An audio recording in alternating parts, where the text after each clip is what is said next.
Gara-gara Gajah Mada, orang Sunda dan Jawa dilarang menikah. Perang Bubat diyakini sebagai dosa politik Majapahit dan dianggap awal perpecahan Jawa dengan Sunda. Namun, benarkah perang ini pernah terjadi?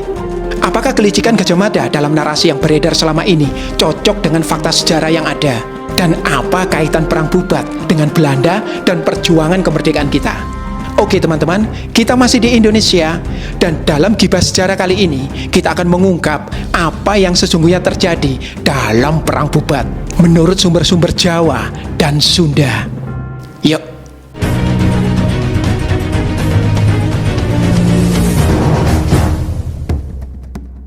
Buku terbaru Asisi Channel, Rahasia Nusantara, sudah terbit ya. Ini reportase sejarah dan catatan perjalanan saya ke belasan Candi Medang. Bisa dibeli di mana? Cek komen atau bio. Yang sudah punya, saya tunggu reviewnya. Dan mari kita lanjut. Mas Asisi, Perang Bubat itu kan sesuatu yang sejak dulu dan sekarang tuh istilahnya masih menjadi polemik gak sih? Perang ini diyakini adalah dosa politiknya Gajah Mada. Selain itu, Perang Bubat ini juga menjadi cikal bakal mitos kenapa orang Jawa dan Sunda semestinya tidak menikah. Tapi kalau sebenarnya dirunut-runut, sebenarnya Perang Bubat ini beneran ada nggak sih dalam sejarah? Karena ada juga yang meyakini Perang Bubat ini hanya mitos yang sengaja dibuat Belanda untuk istilahnya mencegah agar Sunda dan Jawa itu tidak bersatu. Kalau menurut Mas Asisi gimana? Ya, kita harus melihat sumbernya dulu. Kalau ditanya apakah Perang Bubat itu mitos atau beneran terjadi, ya kita serahkan ke masing-masing pihak. Ke setiap dari kita untuk menilai. Tetapi yang penting bagi sejarawan, itu adalah sumbernya dulu. Nah, sumber dari Perang Bubat itu kan ada beberapa aja. Sebenarnya nggak banyak gitu loh. Menurut Pak Hasan Jafar, arkeolog, dia mengatakan dari 30 prasasti di Sunda dan 50 prasasti di Majapahit tidak satupun menceritakan tentang Perang Bubat. Sunda juga? Sunda juga. Nah ini kan ironis ya untuk sebuah peristiwa yang begitu besar gitu loh.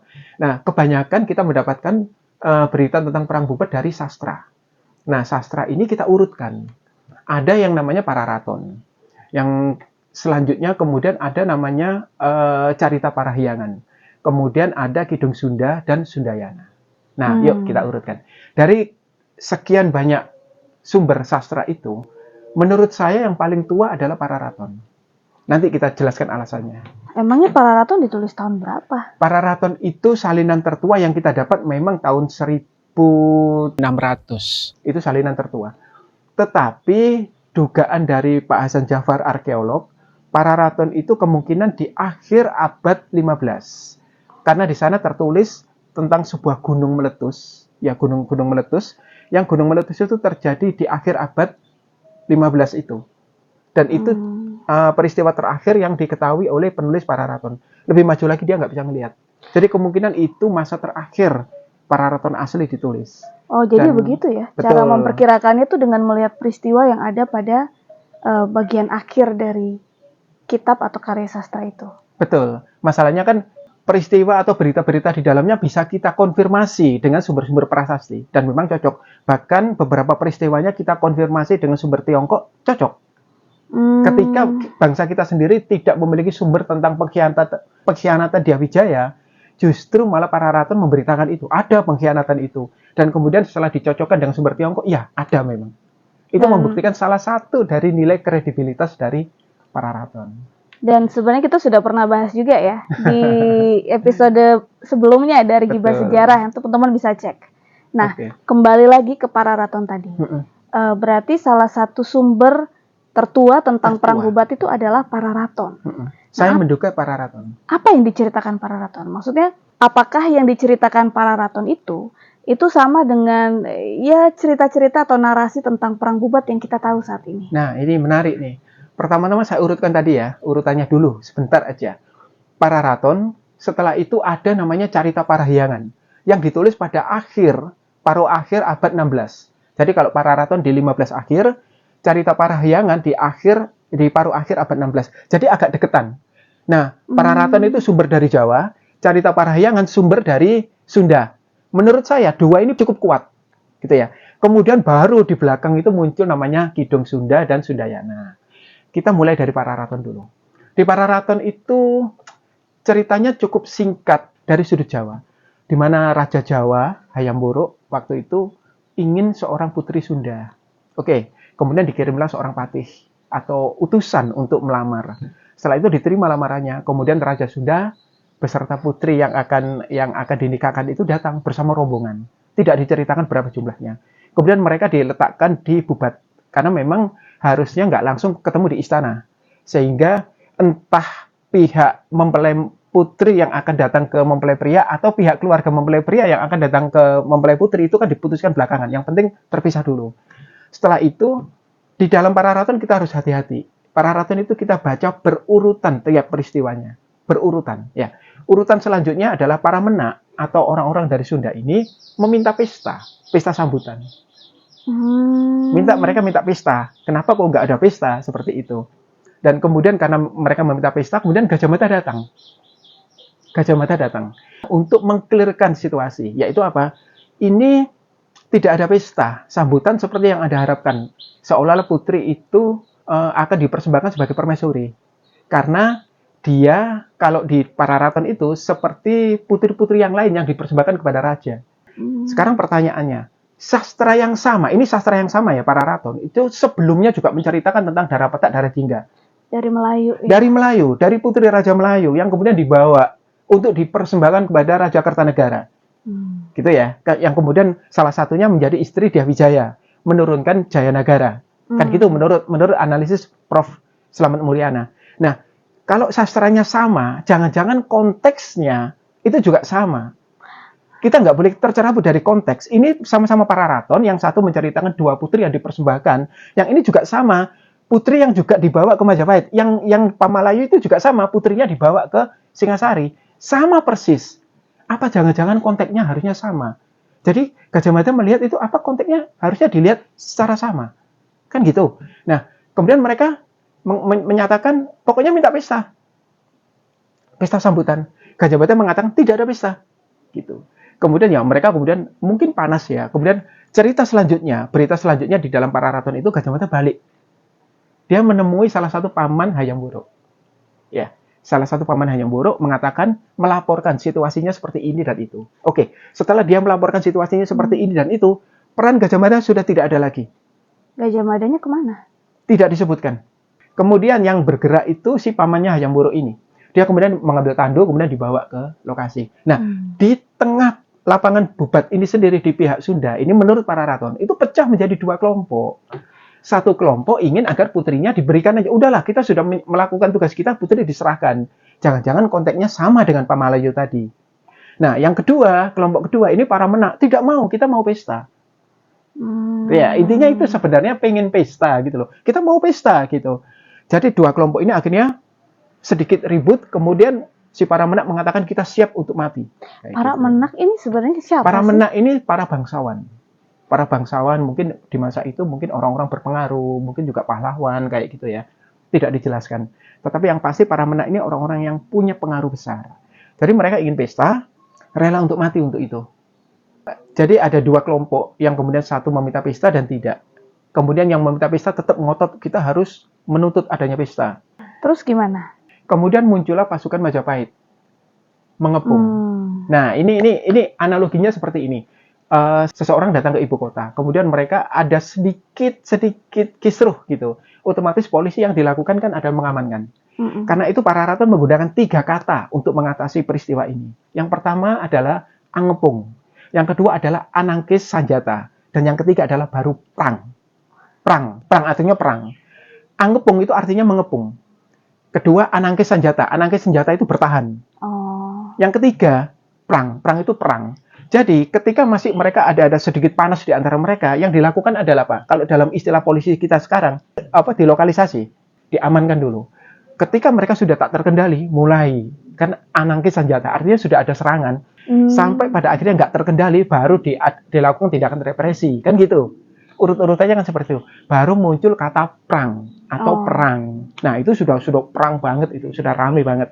Paman Hayam Wuruk datang, kondisinya sudah perang seperti itu. Kemudian mereka giliran Majapahit yang tadinya mengepung hanya untuk bertahan, akhirnya begitu terdesak, langsung dia menghantam balik, banyak yang terluka di antara orang-orang Sunda. Kemudian mereka lari ke satu arah, saya lupa, arah selatan kalau tidak salah.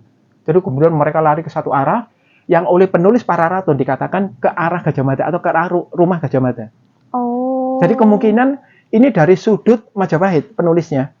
Jadi ngerti rumah Gajah Mada di mana, rumah Pate Wereda Menteri di mana, dia tahu gitu loh. Jadi jadikan ancar-ancar aja ke rumah Gajah Mada gitu. Jadi bukan berarti mengejar Gajah Mada. Hanya kebetulan mengambil arah. Atau mungkin mencari selamat ya? Mungkin juga, tetapi yang jelas kita nggak ada data tentang itu. Yang jelas mereka marah mengambil arah ke arah Gajah Mada, ke arah rumah Gajah Mada. Dan di sana dikatakan ada sebuah kereta, dan sebelum kereta sampai ke kereta itu banyak yang mati, dan disitulah terjadi istilahnya kayak penumpasan gitu ya, sampai korban dari pihak Sunda itu banyak sekali di dekat kereta. Padati kalau bahasa yang dipakai oleh Pararaton, padati. Padati itu bukan untuk perang loh ya. Padati itu untuk angkutan. Loh, ngapain tapi? Kok bisa Padati itu dijadikan landmark dalam Pararaton? Mungkin ya untuk landmark. Karena nggak ada keterangan. Nah, ini ada sahabat saya yang mencoba untuk menerjemahkan kitab Pararaton itu. Dia cukup berani mengatakan bahwa Gajah Mada ada di dalam Padati itu. Dengan cara apa? Disebutkan Padati, kemudian dalam kurung ditulis Gajah Mada ada di dalamnya. Nah, menurut saya ini terlalu berani ini. Karena kan tidak ada di dalam sumbernya. Yang di dalam kurung itu jelas analisis, dan analisis seharusnya tidak boleh dilekatkan atau diletakkan di dalam terjemahan. Harusnya diletakkan di suplemennya dalam buku itu. Oke. Ya. Berarti setelah itu yang terjadi apa? Yang terjadi adalah akhirnya tumpas. Tumpas dari pihak Sunda, tidak ada yang selamat, gitu kan? Beritanya seperti itu. Setelah itu baru ditutup bahwa peristiwa itu tidak berselang jauh, masih di tahun yang sama dengan Padumpu. Artinya Majapahit menyerang ke Dumpu. Setelah itu berita selanjutnya adalah Gajah Mada kemudian istirahat. Artinya dia amukti palapa, sudah pensiun, seperti itu. Nah, menariknya di dalam sumber Sunda sendiri, di waktu yang aku jelaskan tadi berdekatan banget ya. Namanya Carita Parahyangan, itu ada namanya Raja Maharaja dari Sunda punya putri. Di situ disebut Tohan namanya.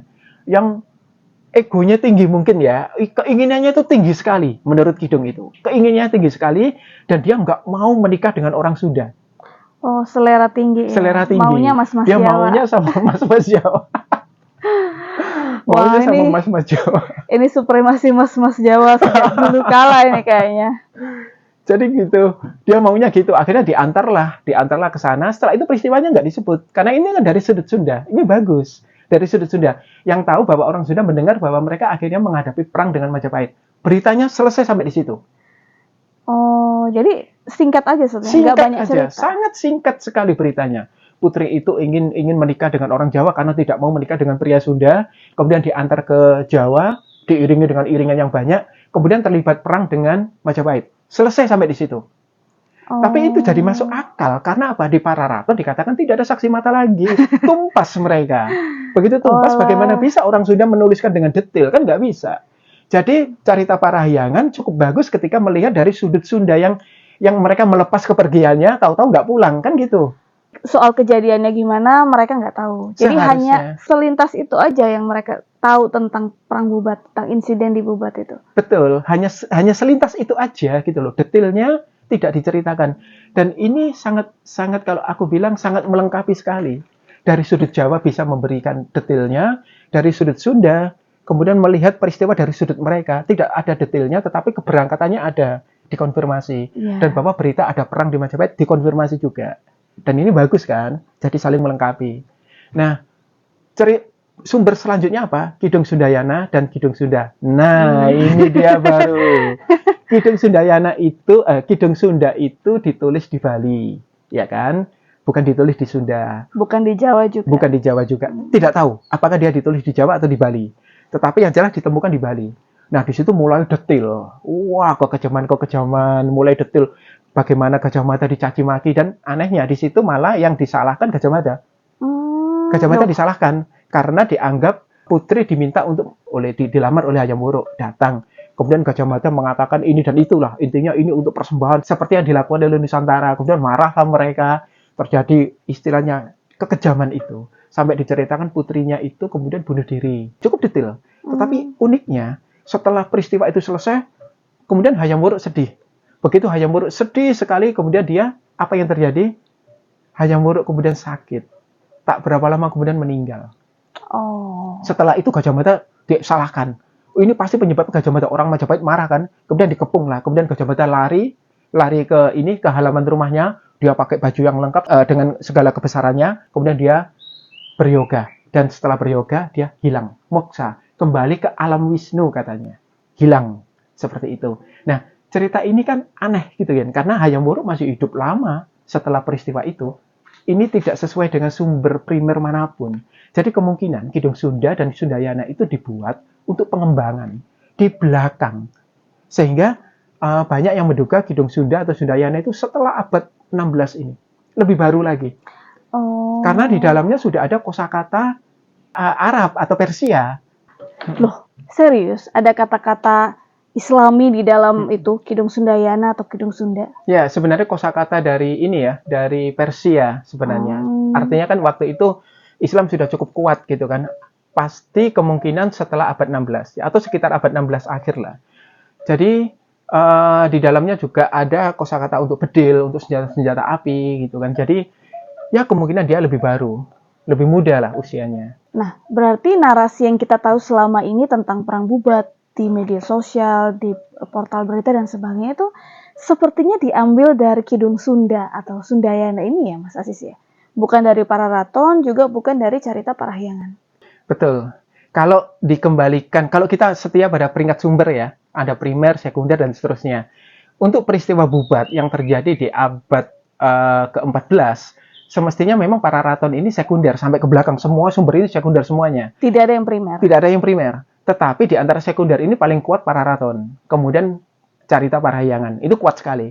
Yang lainnya itu sudah sangat sekunder dan sudah sangat pengembangan sekali. Gitu. Dikembangkan gitu loh oleh orang-orang setelahnya. Yang mungkin juga bukan saksi mata. Hanya mengembangkan dari sastra yang sudah ada, diambil, kemudian dikembangkan. Ini terlihat dari apa? Perbedaan antara Kidung Sunda dan Sundayana. Kidung Sundayana itu lebih detail lagi. Jadi Kidung Sunda itu sudahlah panjang ya, dia cukup dramatis ya. Cinta yang tidak sampai antara Hayam Wuruk dengan Putri Sunda itu. Kemudian Kidung Sundayana lebih detail lagi. Jadi kemungkinan juga dikembangkan lagi, gitu. Terjadi pengembangan dan seterusnya. Oh, jadi sebenarnya bumbu-bumbu ini. Bumbu-bumbu. Oh. Jadi kalau kita mau setia pada kritik sumber atau peringkat sumber, jelas bahwa sumber yang paling kuat itu cuma dua, yaitu para raton dan Carita Parahyangan. Itu yang paling kuat. Dan di dalamnya itu murni terjadi miskomunikasi yang menyebabkan apa? Menyebabkan sedikit kisruh di antara rombongan Sunda yang kemudian diamankan oleh Majapahit. Akhirnya keadaan menjadi tak terkendali dan terjadilah insiden Bubat itu. Bingung juga ya, kalau semuanya sama-sama sekunder begini, tidak ada yang primer, meskipun katakanlah para raton lebih tua. Tapi kan semuanya sebenarnya sama-sama sekunder nih. Nah, ini cara kita menguji mana yang paling akurat, paling nggak mendekati kebenaran itu dengan cara apa? Selain dari adu tua-tuaan kayak gini. Salah satunya ya tadi itu dengan melalui crossing dengan sumber-sumber primer. Tapi kan atau nggak ada cerita sumber sejaman. primernya. Validitas sebuah sumber itu misalkan para raton ini validitasnya cukup kuat ya, karena beberapa sumber di dalam para raton itu sudah sesuai dengan sumber-sumber primer. Bahkan dalam berita asing juga sudah sesuai. Dari sini sudah akan mengangkat validitas para raton. Ini berbeda dengan sumber-sumber seperti Kidung Sunda dan Sundayana. Ya, beberapa beritanya dia masih harus dikonfirmasi dulu. Apalagi Kidung Sunda dan Sundayana hanya fokus saja kepada peristiwa itu, sementara para raton lebih fokus, lebih luas lagi tentang gerakan sebuah dinasti. Sehingga Perang Bubat hanyalah satu sempilan kecil di dalam sejarah panjang dinasti Rajasa. Carita Parahyangan juga sejarah panjang tentang raja-raja di Tatar Sunda. Dan cerita tentang peristiwa Bubat itu juga kecil juga, bagian kecil dari Carita Parahyangan. Jadi dua sastra ini mirip. Tetapi yang Kidung Sunda Sundayana memang sengaja untuk memfokuskan di situ. Ya roman lah kalau aku bilang. Yang buat aku penasaran nih Mas Asisi, katakanlah ya Perang Bubat atau insiden Bubat itu benar-benar terjadi. Yeah. Setelah itu terefleksi nggak sih dalam hubungan antara Sunda dan Jawa? Setelah itu ada datanya nggak? Kalau mungkin sumber primer kita nggak punya datanya atau catatan asing nggak. Tapi bagaimana dengan zaman sesudahnya? Peristiwa sebesar itu pasti kan berdampak gitu. Kan apalagi kita tahu perang Bubat itu, narasi perang Bubat tuh membuat kita sampai sekarang ya, Sunda dan Jawa itu begitu apa ya, ada beberapa sebagian pihak yang antipati lah karena insiden ini. Bahkan di Sunda sendiri tidak mau gitu loh untuk mengadakan Jalan Gajah Mada.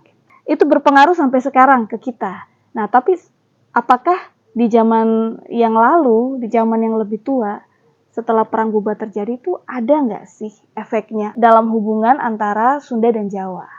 Oke, ini menarik nih. Karena setelah kita urut-urutan, kita sudah memilah dua ya. Antara Pararaton, Carita Parahyangan di satu sisi, dia kuat sekali dua-duanya. Kemudian Kidung Sunda dan Sundayana, dipakai paling mudah sekali. Nah, tentu ada perkembangan sikap. Gitu. Sikap yang bermusuhan apakah dipengaruhi oleh Sunda dan Sundayana, dipengaruhi oleh Kidung Sunda atau Sundayana, itu kan pertanyaannya. Kita bisa lacak dari kesaksian orang-orang pada masa itu. Gimana sih hubungan Sunda dengan Jawa setelah peristiwa itu? Jadi setelah peristiwa Bubat, kemudian kan Jawa dengan Sunda ada relasi, gitu ya. Relasi itu apakah bagus atau enggak kita gali. Nah, yang menarik adalah catatan dari Bujangga Manik. Itu kita memakai sumber Sunda ya. Bujangga Manik itu melayat Jawa sampai ke Bali kalau tidak salah, terus gitu ya, melayat. Nah, dia seorang Brahmana bangsawan gitu ya, yang rindu pada pelajaran agama-agama Buddhis gitu. Karena dia punya privilege, yaitu apa? Dia ganteng, otomatis ya, tampan orangnya, ganteng. Terus yang kedua ini yang bikin putri Sunda itu jatuh cinta. Tahu nggak apa? Dia pinter menulis lontar dan bisa berbahasa Jawa. Oh iya. Ya, karena dia bisa berbahasa Jawa, putri itu langsung jatuh cinta, bahkan melamar. Oh. Ya, ingat kan tadi bagaimana pihak Sunda di peristiwa Bubat dalam Pararaton kan dikirim putrinya. Kan kemudian ada yang marah, nggak ada cerita kayak gitu. Di sini tuh adatnya adalah yang laki-laki melamar yang cewek. Nah ini ceritanya Bujangga Manik dilamar sama ceweknya. Iya, sama putri ya. Sama putri itu dikasih banyak sekali mahar, dilamar, sampai ibunya si Bujangga Manik itu mendorong-dorong, ayo sudahlah, terima aja kayak gitu. Terima aja, dia kan putri yang cukup punya pengaruh kayak gitu. Cantik lagi, dirayu-rayu supaya menerima. Gara-gara fiturnya tadi itu bisa berbahasa Jawa. Coba dipikir. Kalau setelah peristiwa Bubat, kemudian orang Jawa begitu antipati pada Jawa, dan ada permusuhan seperti yang kita miliki, seperti yang banyak sekali diceritakan dalam media sekarang, gitu kan? Ada permusuhan itu. Gak mungkin putri Sunda itu menjadikan kemampuan bisa berbahasa Jawa sebagai fitur. Iyalah. Sampai putri itu jatuh cinta kepada Bujangga Manik karena dia bisa berbahasa Jawa. Oh. Itu fitur. Nah, itu berarti Bujangga Manik sendiri ketika dia mencoba untuk sidayatra atau menjalani kehidupan spiritual, menjalani perjalanan spiritualnya, dia memilih apa? Jawa. Dia tidak mengelilingi Sunda ke wilayah barat, dia malah ke timur. Dia mengelilingi Jawa. Dan dia juga mampir di Bubat. Dia mampir di Majapahit. Tanpa ada satupun tulisan yang bernada negatif. Dulu di sini pernah terjadi peristiwa di mana pembunuhan dan nggak ada peristiwa kayak gitu. Dia positif-positif aja memandang itu. Tapi bagaimana ketika dia mengunjungi tempat lain? Dia menceritakan sama juga. Dia juga menceritakan. Artinya di dalam tulisan Bujangga Manik, Bubat dan Majapahit itu sama netralnya dengan tempat-tempat lain. Tidak ada emosional yang dia tunjukkan ketika memasuki Bubat dan Majapahit. Ini jadi menimbulkan dugaan, apakah peristiwa Bubat itu memang beneran ada kalau mengacu itu. Dan jangan lupa, ada saksi mata lain, yaitu apa? Tommy Pires. Tommy Pires di dalam Suma Oriental itu mencatat, di sana dikatakan Tommy Pires melihat bahwa orang Sunda dan orang Jawa tidak bekerja sama, tapi tidak bermusuhan. Cukup jelas ya. Tommy Pires cukup clear kok untuk melihat bahwa yang ini si A bermusuhan dengan si B. Kalau sampai dia mengatakan tidak bermusuhan, berarti memang tidak ada permusuhan itu.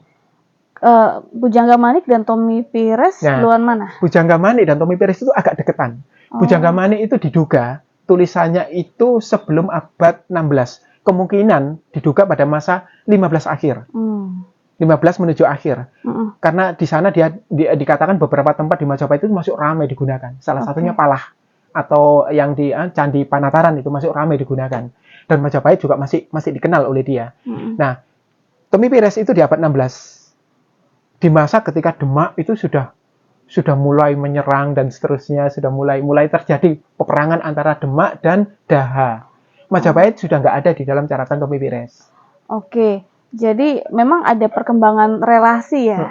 Berarti kalau dari Mas Asisi ceritakan tadi, di zaman Pujangga Manik, Jawa itu menjadi ya semacam jujukan atau sesuatu yang peradaban yang dianggap kalau kamu sampai menguasai bahasa Jawa, kamu jadi ya apa suami idaman ya, good looking plus bisa bahasa Jawa. Nah kalau sekarang gimana ya?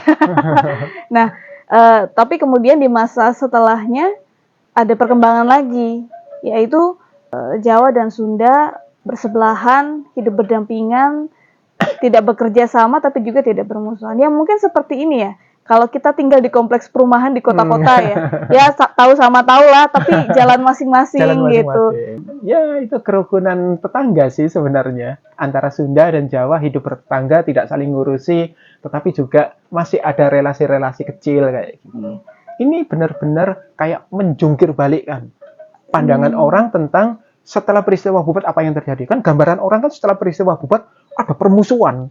Ya kan, ada permusuhan, bahkan wah itu kutukan permusuhan itu kayak sampai zaman sekarang.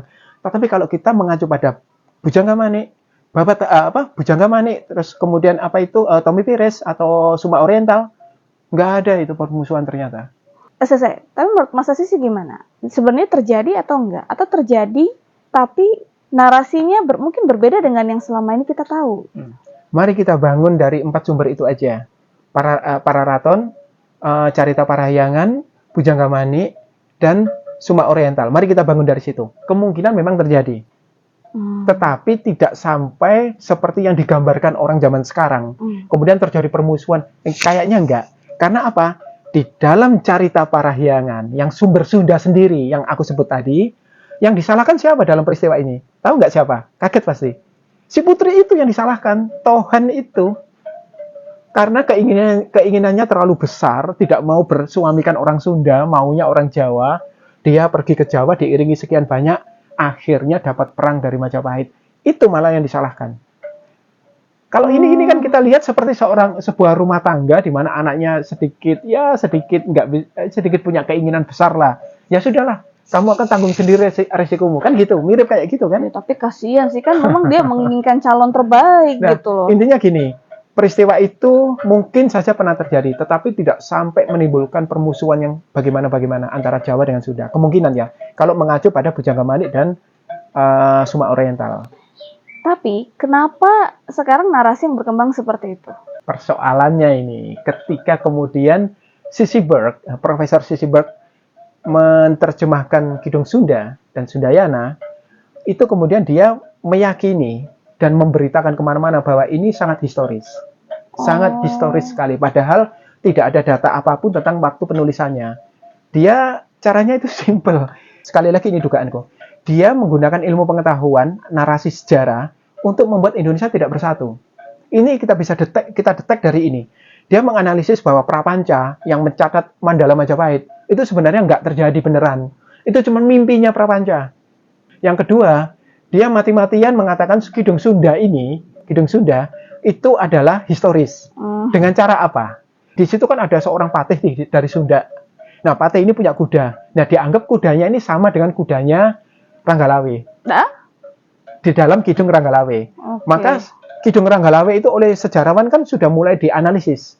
Dan memang jatuhnya dia termasuk yang paling awal dari prosa atau kidung atau sastra di masa pertengahan. Dia dianggap paling awal sekitar ya abad-abad ke-15. Nah, ketika ini secara aklamasi diakui bahwa yang paling tua, Sissy Burke itu berupaya gimana caranya Kidung Sunda yang dia timang-timang ini itu bisa sejaman dengan ini. Sehingga bisa masuk historis gitu loh. Caranya apa? Yaitu kudanya disamakan. Kudanya si Patih ini dengan kudanya Ranggalawe itu sama. Berarti ini ditulis pada masa yang sama. Kenapa Sissy Burke seceroboh itu hanya berdasarkan kuda ini? Karena hanya itu yang bisa dia temukan untuk bisa membuat ini historis.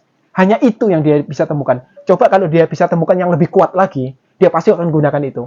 Kalau nggak salah Sissy Burke ini juga meragukan kredibilitas Pararaton. Ya, dia juga yang meragukan. Saat itu diterjemahkan oleh J.L.A. Brandes, penerjemah Negara Kertagama. Dia juga yang meragukan itu. Dia meragukan Ken Angro itu ada beneran. Dia bahkan menganalisis ibunya Ken Angro, Ken Endok. Itu penulisnya itu terinspirasi dari nama Mpu Sindok. Dia bahkan juga menganalisis bahwa Prapanca juga melihat prasasti Kalkuta. Kemudian dia terinspirasi juga.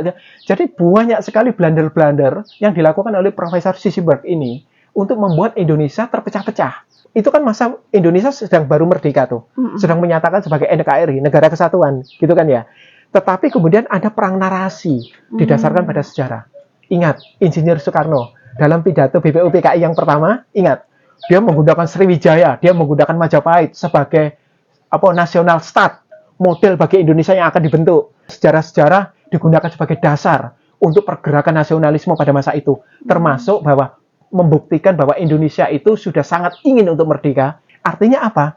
Bahkan para founding father kita menggunakan narasi sejarah. Maka Sisselberg juga menggunakan narasi sejarah. Jadi ini sangat dinamis. Dua kelompok ini sama-sama menggunakan narasi sejarah, yang satu berusaha memecah, yang satu berusaha menyatukan. Gara-gara perang narasi itulah kita sampai sekarang ngertinya perang Bubat itu dosanya Majapahit, dosanya Gajah Mada, bahwa semestinya ya orang Jawa dan Sunda itu tidak bersatu. Mulai dari Kidung Sunda sampai ke Sundayana lah, Gajah Mada disalahkan. Peran Gajah Mada itu membantai tentara Sunda. Terus kemudian mulai muncul ada permusuhan-permusuhan itu. Mulai dari Kidung Sunda sampai Sundayana. Ini kan kemudian dimasukkan di dalam pelajaran sejarah oleh pemerintah Belanda pada masa itu. Jadi perang Bubat yang tetapi versi yang Kidung Sunda sampai Sundayana itu yang dimasukkan. Gitu kan. Bahkan saya menemukan juga di dalam satu pelajaran bahasa Jawa di zaman Belanda, saya lupa tahunnya, Babat Tanah Jawi dalam apa gitu loh, bahasa Jawa pokoknya, panjang gitu ya judulnya. Tetapi kalau dilihat itu sebenarnya sejarah nasional, tetapi di bahasa Jawa kan. Nah, perang Bubat masuk. Jadi yang orang-orang Sunda ketahui saat ini, katakanlah mereka tahu tentang perang Bubat ini dari tradisi leluhur, dari tutur bapaknya, dari tutur kakek neneknya. Itu sumbernya dari masa penjajahan itu. Ketika diajarkan di sekolah tentang perang Bubat. Apakah seperti itu kah? Bisa Karena kan jadi. orang biasa kan juga tidak bisa mengakses lontar atau mengakses yang sudah diterjemahkan, karena pada saat itu para raton dan sebagainya itu kan diterjemahkan ke bahasa Belanda kan, bukan ke bahasa Indonesia kan. Jadi orang Indonesia pun pada saat itu tidak tahu. Orang Jawa, orang Sunda tidak tahu, dan mereka mengandalkan apa yang diajarkan di sekolah pada saat itu. Betul. Jadi dari perbincangan panjang lebar kita mengenai perang Bubat, versi para raton, Carita Parahyangan, lalu Kidung Sunda, Sundayana, dan kemudian ke narasi Sisselberg di sekitar masa kemerdekaan kita.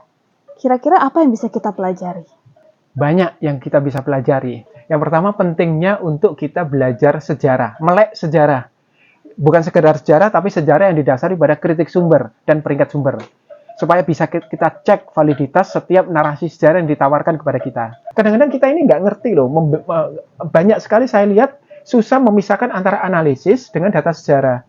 Oh ini ya, yang video cara menjadi detektif sejarah. Betul. Itu ya. Jadi kan kita nggak bisa ditipu oleh narasi-narasi sejarah karena selalu ditanyakan mana sumbernya. Terus ada lagi nih, kita itu semestinya menjadi lebih bijak ya dengan adanya narasi-narasi sejarah tentang peristiwa Bubat ini. Peristiwa yang terjadi di masa lalu itu sebenarnya nggak ngefek dalam kehidupan kita sekarang ini. Satu-satunya pengaruh peristiwa sejarah masa lalu dengan hari ini tuh hanya ini loh. Mindset kita, pemikiran kita. Pola pikir ya. Pola pikir. Nah, dari situ kan kita bisa belajar. Kita nggak perlu meniru apa yang mereka lakukan, apa yang sudah terjadi. Toh, itu sebuah keniscayaan sejarah. Semua sejarah pasti di zaman Kabak, zaman pedang. Itu ya pasti ada peperangan itu. Tetapi yang bisa kita ambil sekarang ini mau positif atau negatif. Mau mengambil hikmahnya untuk menjadi lebih bijak, atau terus menimang-nimang itu. Sambil menjadikan itu sebagai narasi untuk memecah belah, membenci. Kan nggak harus seperti itu. Kayaknya kita harus memulihkan nama baik Gajah Mada dalam hal perang Bubat ini. Ya Gajah Mada manusia biasa lah ya. Dia bisa salah dalam hal lainnya, keliru dalam hal lainnya. Tapi kan tidak boleh juga ya seseorang itu dinilai atau dihakimi atas sesuatu yang mungkin tidak dia lakukan. Itu kan dari Kidung Sunda sama Sundayana. Belajar sejarah harusnya makin membijakkan kita. Jadi jangan pernah lupa untuk terus belajar sejarah agar tidak lupa jati diri diri kita. kita.